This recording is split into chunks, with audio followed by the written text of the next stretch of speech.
All right, so hello everyone. The next activity that we will be doing is how to set up your expenses, how to create your expenses, no? And yung mga related na mga functionalities under this expenses tab, no? Makikita po ninyo dito, meron tayong expenses and suppliers.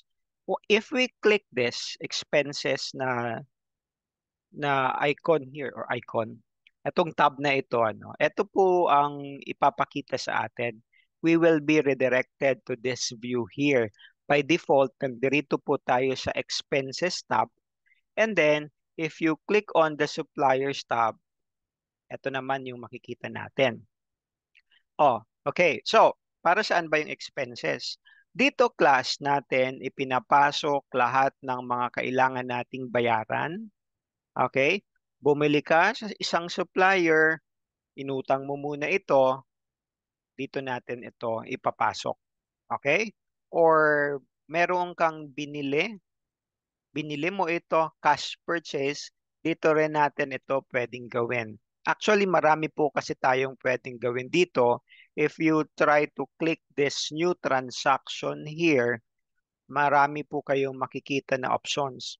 Time activity bill, expense, check, purchase order, supplier credit, credit card, credit, pay down, credit card, import bills. Okay, but the first thing that we will be doing here is to create a supplier first. Ang ginagawa po kasi ni QuickBooks is that binibigyan po tayo ng reference kung sino-sino yung mga normal suppliers natin, especially for those recurring para hindi na po tayo paulit-ulit.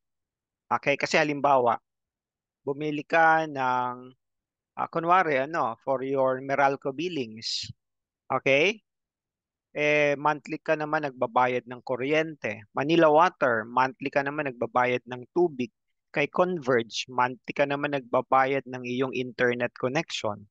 At kung sino pa man yung halimbawa, pinagbibilhan mo ng mga inventaryo mo para ibenta mo ito later on. Ano yun, recurring paulit-ulit. So, instead na itatype mo yung mga kailangang information all over again, you would just need to create your supplier and then si system will keep track of your supplier's balance. Okay? Magkano pa yung utang mo kay supplier? Okay? May mga outstanding bills ba tayo na na-recognize na, which is your accounts payable, no? Ito yung ating mga accounts payable. Okay. So, kung sakali man na you are coming from an existing business already at may listahan ka na ng mga suppliers, you simply need to import this. No? Pipindutin mo lamang po itong import suppliers and then bibigyan ka niya ng Excel file, okay, CSV file, and then itatype mo lamang po doon yung mga kailangan mong information. And then pag in-import mo na yan, ika-capture na po ito ni QuickBooks, as simple as that. Okay? Pero since this is a foolproof beginner's guide para sa mga wala pang ka-idea, no, even for students na nagna-navigate nina-navigate itong system na ito for the first time, gawin po natin yung mas tedious, which is yung manual adding of supplier. Okay, so pakita ko po ito sa inyo. Pag clinic po ninyo yan na add supplier manually, ito po yung kakalabasan. So you are provided with series of input. Anong ang tawag natin dito? Mga fields ba? Nakalimutan ko na bigla. So, title, first name, middle name. Ito, kadalasan is our contact person. Kasi sa mga suppliers natin, meron tayong mga point person na kausap kadalasan. Kapag kailangan nating bumili sa kanila ng mga bond paper or mga supplies, no? Tatawagan mo na lang yung point person na yon. He or she is the representative of that company and then matatransact na later on ang iyong order. So halimbawa, no, gawa tayo dito class na. Ito, makikita ninyo, naka-asterisk, required po ito. But the rest, hindi naman kinakailangan. So, pero mag-fill out tayo ng mga ilang information dito. Actually, pag in-scroll down nyo yan, medyo may karami-karamihan siya, ano? Pero since hindi naman naka-asterisk, hindi naman required yung ibang mga fields, you don't need to fill them all out. Okay? Sabihin na natin yung for our Meralco billings. So, Meralco. Kunwari, ganyan lang, Meralco. Para lang meron tayong identification na sino itong supplier natin na ito. Okay. Since yun lang naman yung requirement, no? I will not excite myself with putting this information, etong mga data na nandirito, ano, bahala na yan later on. Pero dito, meron lang tayo for the accounting view and also for the payment terms. Papaano po ito? Kasi halimbawa, pag clinic po ninyo itong payment terms, ito yung credit terms na tinatawag natin. Pag natanggap mo ba ito, due on receipt? Pag natanggap mo ba ito, meron tayong 15% no na time para mabayaran ito. Okay? O sabihin na natin that the payment for your Meralco billing ay due on receipt, no? Although kadalasan meron naman tayo ditong grace period, di ba? Na okay, babayaran mo ito within sige na nga, ito na lang. Net 15 days para happy ang lahat. All right. Now, meron ka ditong account number but you don't need to fill this out. Okay? Tapos, ano po ba ang default expense category? Siyempre, that is electricity. Meron ba tayo ditong electricity? Okay? Kasi titignan natin, amortization expense, bad debts, bank charges, dues and subscriptions. Parang wala akong nakikita. Okay. Meron ba? Wala. Shipping, delivery, communications, utilities. Ayan, dito siya papasok sa utilities. Okay? Now, since wala naman po itong opening balance, hindi naman natin ito kinary forward from another system, click lang natin itong save na ito. Okay? And then after that, ayun, meron ng laman yung ating suppliers view. Makikita mo dito sa baba, meron ka ng Meralco, no? Okay? Now, let's add another one. Click po natin itong new supplier. Create naman natin ngayon si Converge or si PLDT na lang. Kunwari, no? PLDT Incorporated. Okay. So, si PLDT for our communications naman, ilagay naman natin siya dito. Kunwari si PLDT, net 15 din. And then, for accounting purposes, actually utilities din siya, no? Okay. Ayan. So, lagay natin dito. Alright. Save natin siya. Pagkatapos dyan, makikita niyo, oy, dalawa na siya. Okay, let's make another one. Gawa naman natin ng different category. Ano-ano ba yung mga, for accounting mo, ano pa ba yung mga expenses mo dito? Kunwari, meron kang subscription with Netflix. Wow. Okay. So, dues and subscriptions. Lagay natin dito, ano? Okay? Terms. Okay, kunwari naman ito, due on receipt naman tayo. O di create natin si Netflix, no? Ayan. Eh, part yan ng, kunwari ano, part yan ng binabayaran ni company for the benefit of its ano, no, employees. So, wow, sana lahat merong Netflix account. Eh di save natin ito. Now, we have three types of suppliers, no? Meron ka ng tatlong suppliers dito. So that's how we create your supplier. Now, kung mapapansin ninyo from this view, meron ka ditong action na pwedeng gawin. Create bill, o pare-pareha sila create bill. Okay? Create expense, write check, create purchase order, make inactive. So yung make inactive, no, parang yung sa chart of accounts na ginawa natin, tatanggalin mo siya dito as an inactive. Okay, now, bigyan natin kayo ng sample. Okay, halimbawa, dito sa Meralco Billing, create tayo ng expense, no? Instead of create bill, let's create separately. para ipakita natin what's the difference between expense and what's the difference between creating the bill. Okay? Alright. Now, create tayo dito ng expense. Ayan. Tapos, ito ang kakalabasan. Okay. What's the purpose of creating an expense? I will explain to you later. No, pero dito meron tayong mga default fields that we need to fill up. Sabi dito, select who you paid. Clinic naman natin kanina si Meralco, so okay naman tayo dito. Next, okay? Ito naman, this shows where the money to pay this expense is coming from. Okay? For this field. Tapos, dito naman, select a category like advertising or utilities para ma-identify saan napupunta yung pera. And then dito, make it recurring kung paulit-ulit lang naman ito. And then next, ayan, help when you need. Kung sakaling may question tayo. So let us click start. Okay.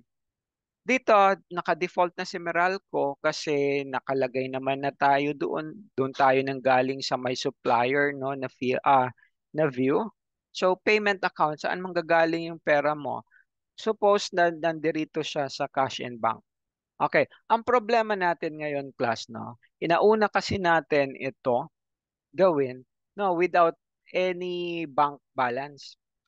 Kasi ano, we created your chart of account na cash and bank BDO pero wala pang laman. O sige. For purposes of this ano no exercise na creation ng expense, sige, gagawa muna tayo no kahit na wala pa tayong pera because we do this for cash purchases. Okay? Etong pag-create ng expense ay ginagawa natin kapag meron kang expenses, no? Tapos babayaran mo siya agad. So, ibig sabihin, ito yung mga cash purchases. Although, hindi ano, no? O sabihin na natin na, o sige, natanggap ko yung Meralco bill, tapos babayaran ko agad. So, hindi siya cash purchases kasi hindi mo naman binili. Meron kang billing na natanggap na pero binayaran mo agad. Okay? Or siguro, better kung halimbawa hindi ka sure, no? Kaso galing ka kanina sa supplier's view. So nanggaling ka kay Meralco, create na lang tayo ng panibago. Kunwari ano, gagawa tayo ng paper and company. Okay? Paper and company. Ito naman po ay para sa mga pang-ano natin, no? Mga supplies sa office. Okay?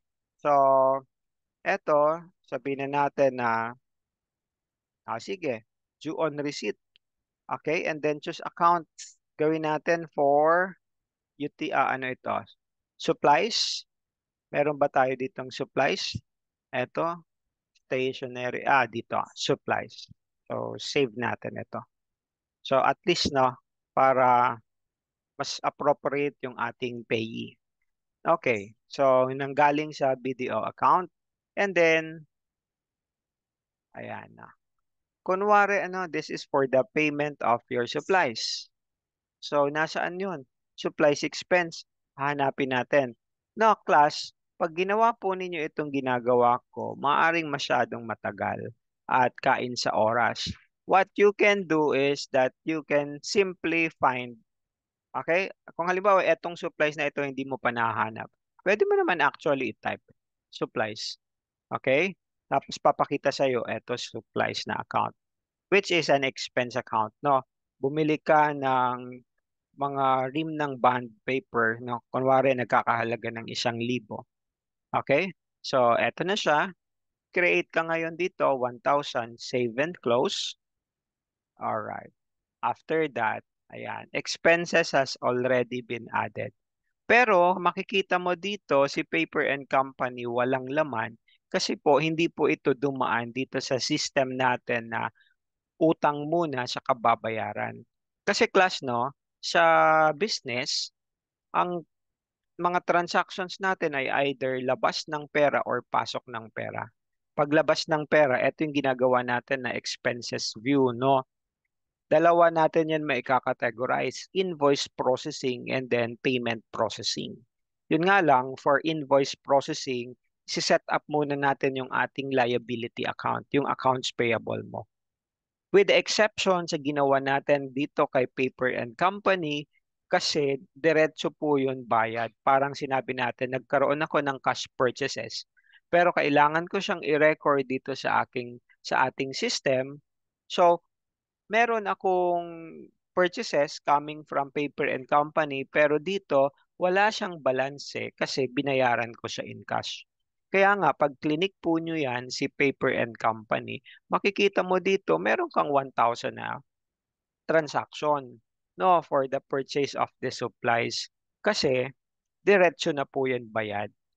Hindi na siya dumaan sa utang muna, babayaran ko later on.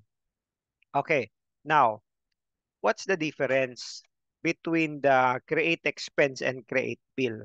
Dito, sa create bill, dito natin siniset up yung utang muna natin na babayaran. So, ito yung ginawa natin kanina kay Paper and Company. Okay?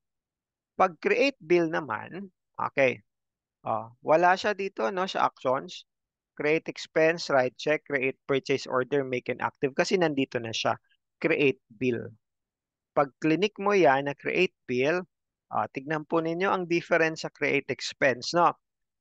Yung view halos pare-parehas, no? Mayroon lang mga konting changes sa on the interface on how we see it, pero nandito yung okay, mailing address kung sakali man na kinumpleto natin ito nung nag-set up tayo ng supplier, term, okay, bill date. Okay, due date. Since dito class, no, yung due date na sinet up natin ay, ang credit term na sinet up natin ay net 15 days, binibigyan niya tayo dito ng due date. Sana inaaral kasi ni QuickBooks at sinasabi, babayaran mo yan after 15 days kasi meron kang credit term na net 15. Okay. Now, kung sakali man na meron, syempre yung bill binigay sa atin, ano yung reference nun, ilalagay natin siya dito. Pero, for the sake of this exercise, lagyan lang natin bill number 0001. Okay? And then create your category here. Yes, this is utilities. O, kunwari, no, billing for, okay, lagay natin electricity billing for the month of March. Okay. Tapos, lagay natin dito, sa ngayon po, ay what? Sorry. Lagay natin dito, kunwari, 4,500. Okay? And then, save and close tayo.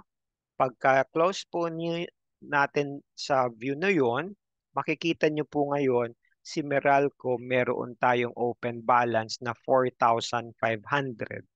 May utang kasi tayo na need to settle at nakalagay dito ano ang susunod na action na pwede mong gawin. And that is to make payment. Okay? So that's how we do the creation of a bill versus the creation of an expense. Okay? So para hindi masyado mahaba itong ating recording, this will be up to this point muna tayo, ano, para sa susunod na video na gagawin natin, i-explore naman natin yung ibang mga functions here like create your purchase order, write check, or kung ano-ano pa man ang pwede natin gawin under this expenses tab. Okay, halimbawa ito supplier credit, credit card, etc. Okay? So, that's it for now. Hanggang sa susunod naman na recording. Thank you. Bye-bye.